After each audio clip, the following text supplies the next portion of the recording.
Okay, so the next tip has to do with permission statements. And permission statements are so valuable whenever there is a power dynamic at play with the person you're talking to.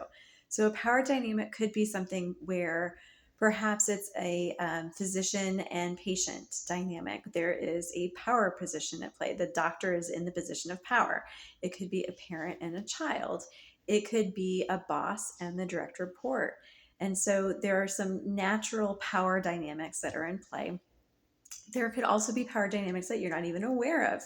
If you are initiating a conversation with someone else about delivering feedback or bringing up a hard conversation and they're not aware of it, then you are actually someone who's holding the power in the conversation.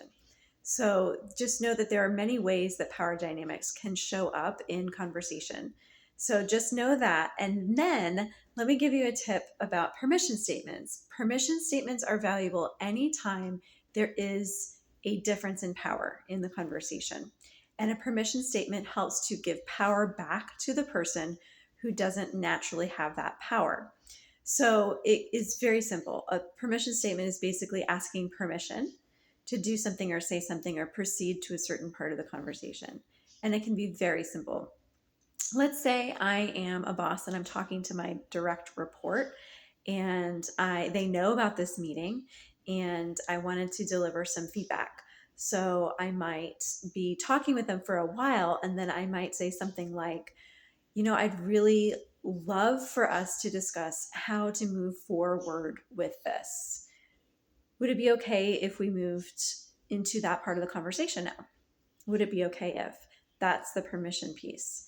It could be a doctor and a patient, and the doctor or any kind of healthcare provider, actually.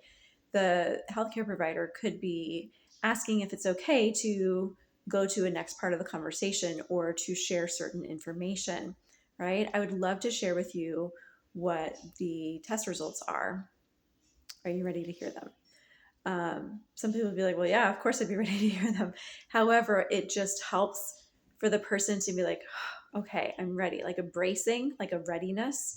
And it might also be an opportunity for them to be like, no, actually, let me get my husband on speakerphone. And so let me do that. Let me call him really fast. So it gives the person who is naturally not in a position of power to have some level of power back.